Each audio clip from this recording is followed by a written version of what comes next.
Welcome to easy for you. आज मैं आप लोग को कुछ पढ़ाऊंगा नहीं। आज बस हम लोग इलेक्ट्रिकल इंजीनियरिंग का सिलेबस डिस्कस करने वाले हैं। जनरली क्या होता है कि हम लोग कोई भी एग्ज़ाम का प्रिपरेशन तो स्टार्ट कर देते हैं, लेकिन हम लोग को पता ही नहीं होता है कि हम लोग को पढ़ना क्या है। तो इसीलिए आज के वीडियो में मैं आप लोग को इलेक्ट्रिकल इंजीनियरिंग में कौन कौन से टॉपिक्स हैं और उन टॉपिक्स में क्या क्या पढ़ना है, मैं उन सबको आज थोड़ा सा बस आपको बताऊंगा कि ये सब टॉपिक क्या है और इनमें पढ़ना क्या है, ताकि आपको इलेक्ट्रिकल इंजीनियरिंग में थोड़ा इंटरेस्ट आ जाए और आप इजी वे में उसको कनेक्ट करते हुए डे टू डे लाइफ में अपने प्रिपरेशन को भी अच्छे से और मजबूती से कर सकें।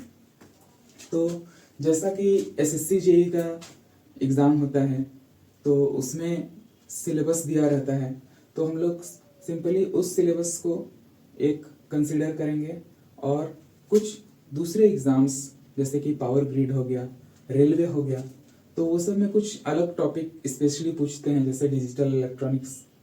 तो ये सब जो टॉपिक है ये सब के बारे में मैं आपको एक बेसिक सिलेबस जो कि एक इलेक्ट्रिकल इंजीनियर को जानना ही चाहिए, तो उसी के बारे में आज मैं आप लोग को बताऊंगा। तो जैसा कि मैं बोर्ड में लिख चुका हूँ ताकि थोड़ा टाइम कम लगे, टाइम का कंजम्पशन कम हो, तो मैं आपको बता रहा हूँ। तो देखिए पहले शुरू करते हैं। जैसे बेसिक इलेक्ट्रिकल इंजीनियरिंग एक सब्जेक्ट है, इलेक्ट्रिकल मेजरमेंट एक दूसरा सब्जेक्ट है, तीसरा सब्जेक्ट इलेक्ट्रिकल मशीन है, फिर चौथा सब्जेक्ट पावर सिस्टम है, पांचवा सिस्टम यूटिलाइजेशन है, छठा सिस्टम एस्टिमेशन एंड कॉस्टिंग है, सेवेंथ है इलेक्ट्रॉनिक्स, और भी है कुछ जो मिसलेनियस पार्ट में है, वो इसके बाद में आपको बताऊंगा जैसे कंट्रोल सिस्टम वगैरह। तो मैं एक एक करके आपको एक्सप्लेन करता हूँ कि हम लोग को पढ़ना क्या क्या है उस चैप्टर में या उस सब्जेक्ट में। तो देखते हैं। फर्स्ट है बेसिक इलेक्ट्रिकल इंजीनियरिंग।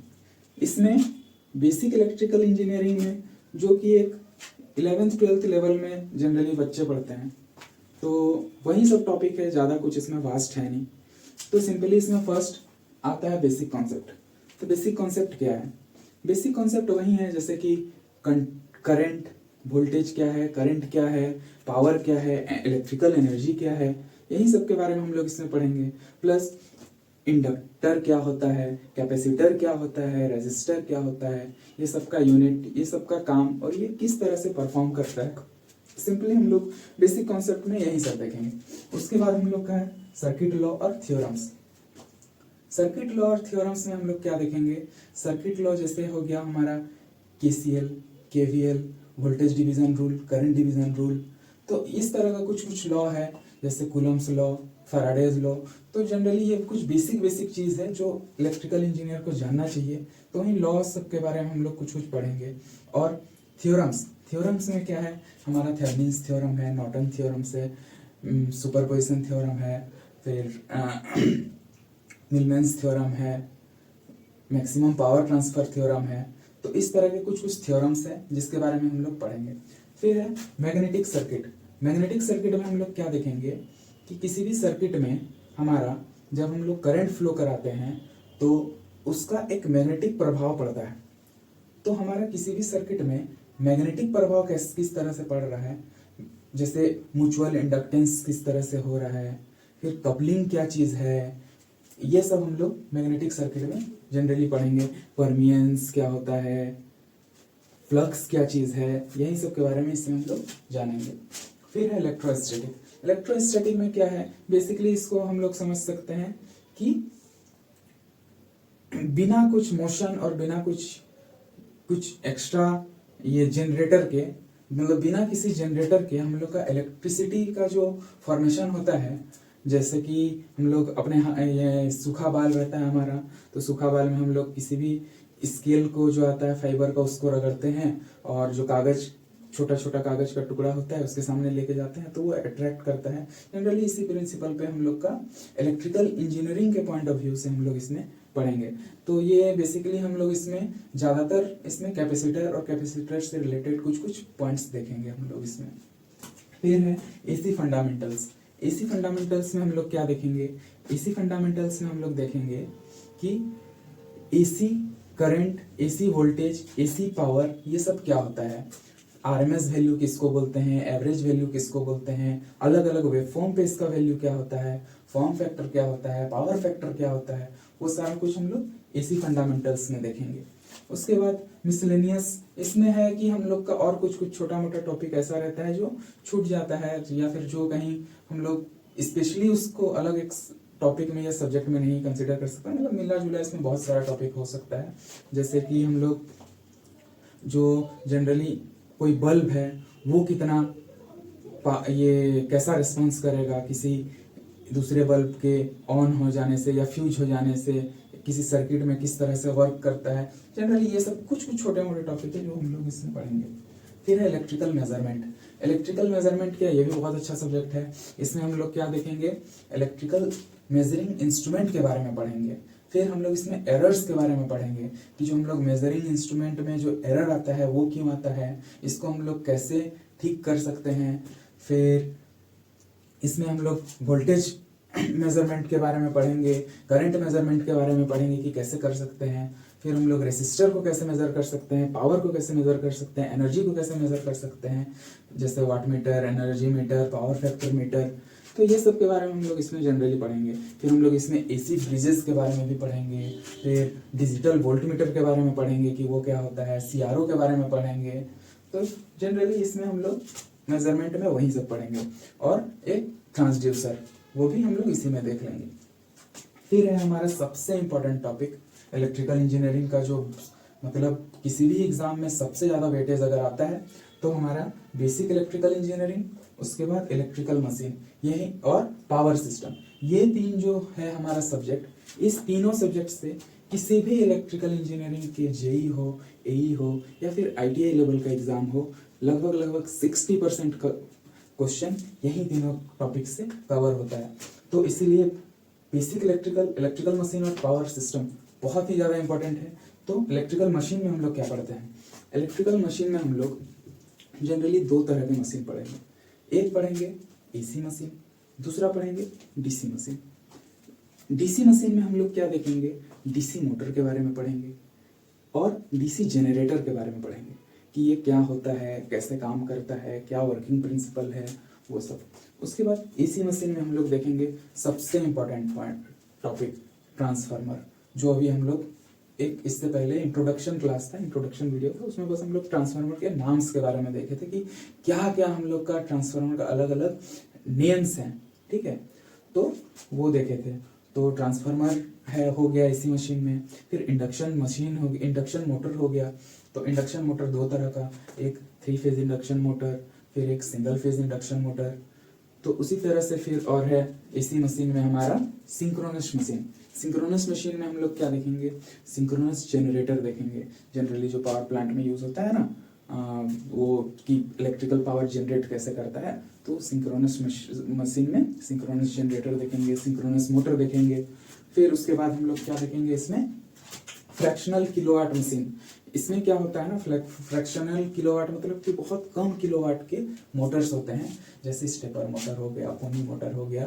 तो ये सब के बारे में हम लोग इसमें बेसिकली देखेंगे कि सिंगल फेज जो हमारा छोटे छोटे जो मोटर होते हैं और सिंगल फेज एसी मोटर जो होता है, जैसे कि जो हमारा घर में यूज होता है, तो उससे किस तरह से काम करता है, वो सब हम लोग ये इसी में देखेंगे मशीन में।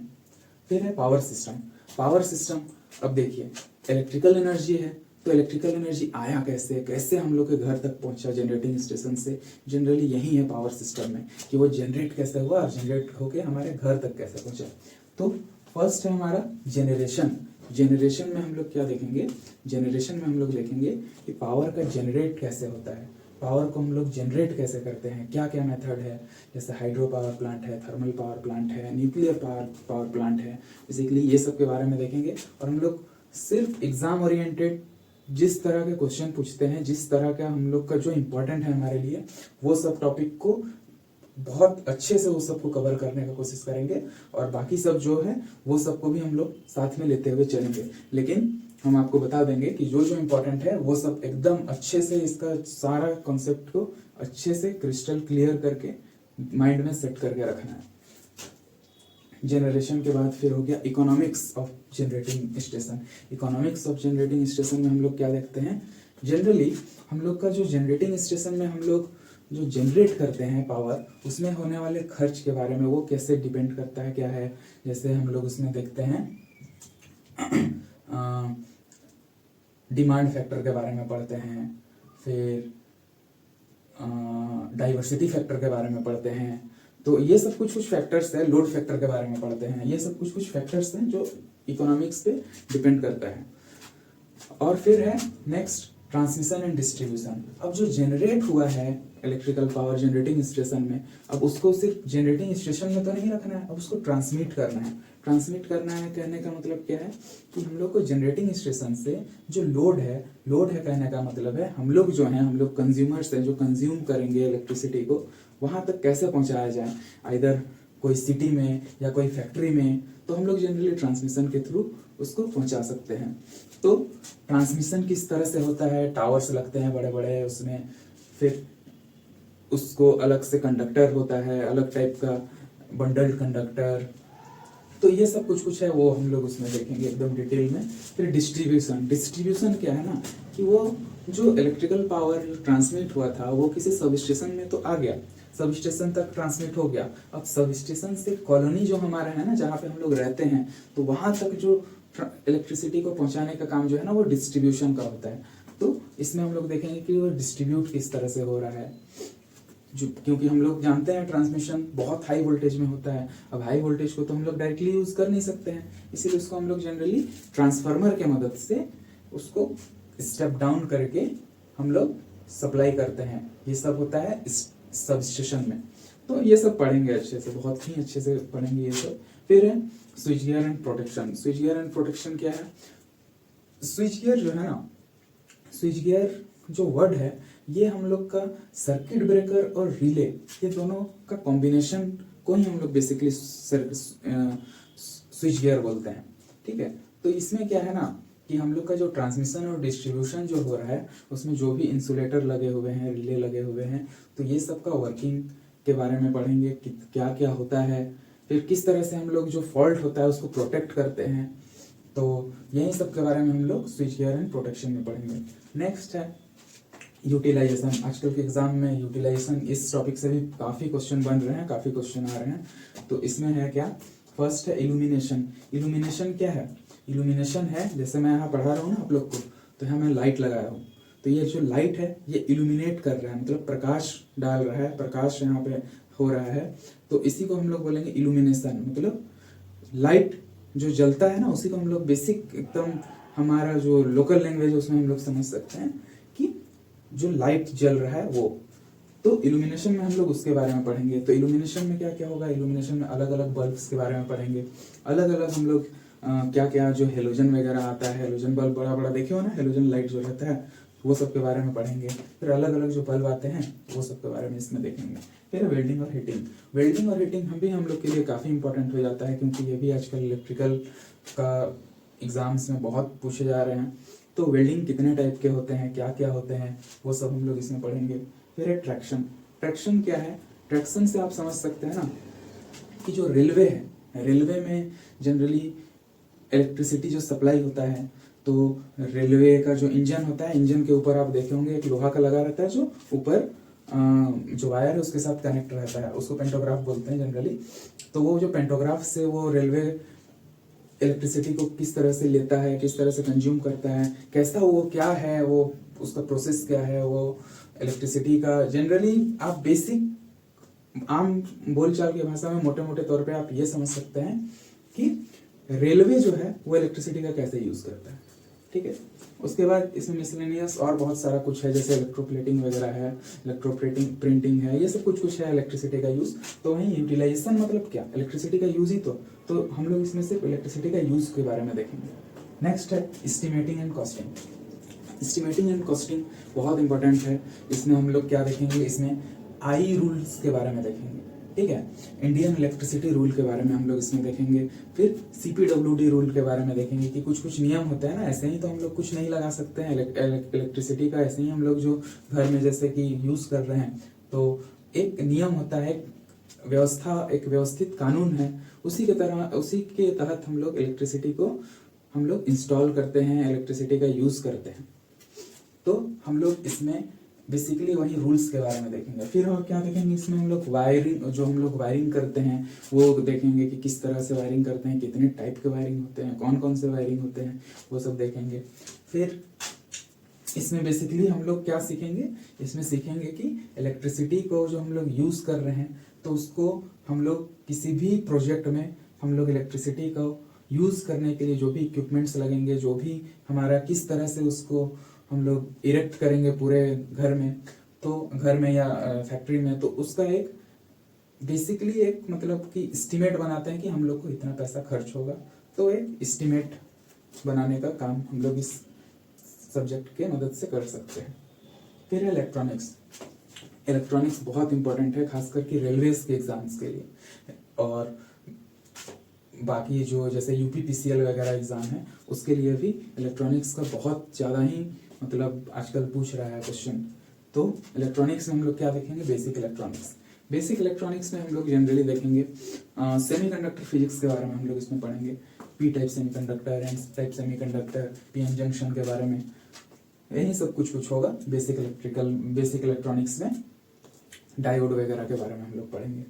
फिर डायोड से जो सिंपल सर्किट्स बनते हैं, रेक्टिफायर वगैरह, ये सब कुछ हम लोग इसमें देख लेंगे। एप्लीकेशन ऑफ डायोड के नाम से वो सब टॉपिक हम लोग पढ़ेंगे।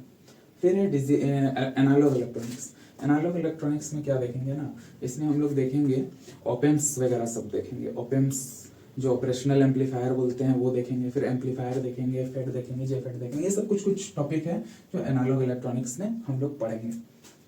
फिर डिजिटल इलेक्ट्रॉनिक्स। डिजिटल इलेक्ट्रॉनिक्स में हम लोग देखेंगे क्या, तो नंबर सिस्टम सबसे पहले देखेंगे। फिर इसमें गेट्स के बारे में देखेंगे, जो एग्जाम में पूछता है ना वो इंपॉर्टेंट पॉइंट्स सब हम लोग इसमें देखते चले जाएंगे। फिर पावर इलेक्ट्रॉनिक्स। पावर इलेक्ट्रॉनिक्स क्या है, इसमें हम लोग एससीआर वगैरह के बारे में देखेंगे। नेक्स्ट है हमारा कुछ मिसलेनियस टॉपिक्स है, ये जनरली हमारा यूपीपीसीएल में ये खास करके बहुत ज़्यादा आता है, और कुछ टॉपिक है जो इधर भी हमारा एसएससी में भी कभी कभी पूछ देता है। जैसे मिसलेनियस टॉपिक का नाम देकर हम लोग इसको पढ़ेंगे। जैसे फर्स्ट इसमें कौन सा सब्जेक्ट रहेगा, कंट्रोल सिस्टम रहेगा। कंट्रोल सिस्टम इसमें हम लोग देखेंगे कि ओपन लूप कंट्रोल सिस्टम क्या होता है, क्लोज लूप कंट्रोल सिस्टम क्या होता है, ये सब के बारे में देखेंगे। फीडबैक देखेंगे, नेगेटिव फीडबैक क्या होता है, ये सब कुछ देखेंगे हम लोग इसमें। फिर माइक्रो प्रोसेसर है, माइक्रो कंट्रोलर को भी इसमें हम लोग पढ़ेंगे। इसके कितने पिन्स होते हैं, कितने मेमोरी होते हैं, क्या ये कैसे वर्क करता है, ये सारा कुछ इसमें हम लोग पढ़ेंगे। फिर ऑटोमेशन देखेंगे, इंडस्ट्रियल ऑटोमेशन जनरली इसको हम लोग बोलते हैं।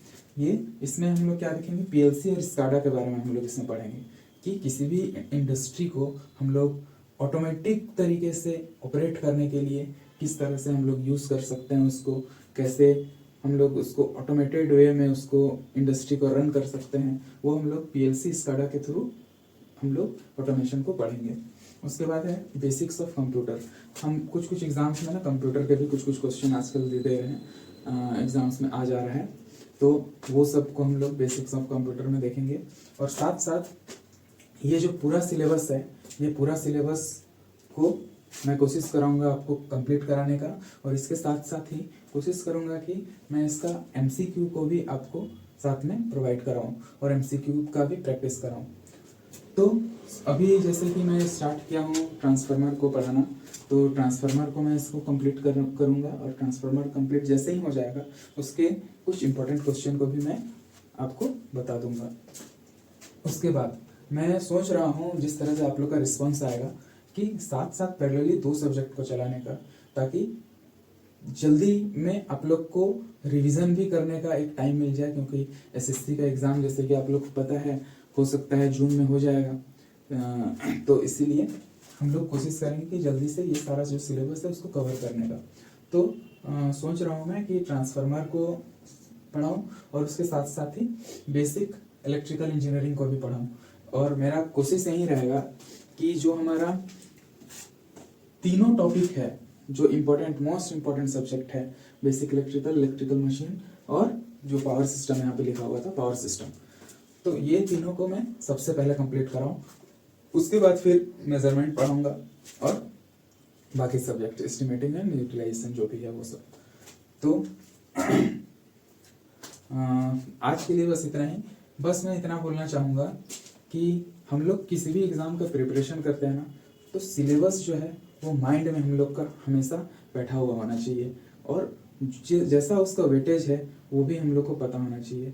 तो मैं एक छोटा सा बस कोशिश कर रहा हूँ आप लोग की हेल्प करने की, ताकि बहुत से बच्चे ऐसे हैं जो कोचिंग को अफोर्ड नहीं कर पाते हैं, या बहुत गांव में रह के पढ़ रहे हैं, फैमिली को भी सपोर्ट कर रहे हैं, तो उन बच्चों की हेल्प करने के लिए मैं बस मेरे तरफ से एक छोटा सा कोशिश है। और मैं कोशिश करूँगा कि इलेक्ट्रिकल इंजीनियरिंग के पूरे सिलेबस को कवर करने का, और साथ साथ अगर आप लोग का अच्छा रिस्पॉन्स आया तो मैं सोच रहा हूँ कि कुछ कुछ नॉन टेक्निकल के पोर्शंस भी मैं साथ साथ वो सब भी 1-2 लेक्चर में लूँगा, जैसे पॉलिटी के हो गया, फिर हिस्ट्री का हो गया, ज्योग्राफी का हो गया, ये सब कुछ कुछ सब्जेक्ट, ताकि एसएससी जेईई का एग्ज़ाम आने से पहले एक ठीक ठाक मटेरियल आप लोग के पास हो जाए।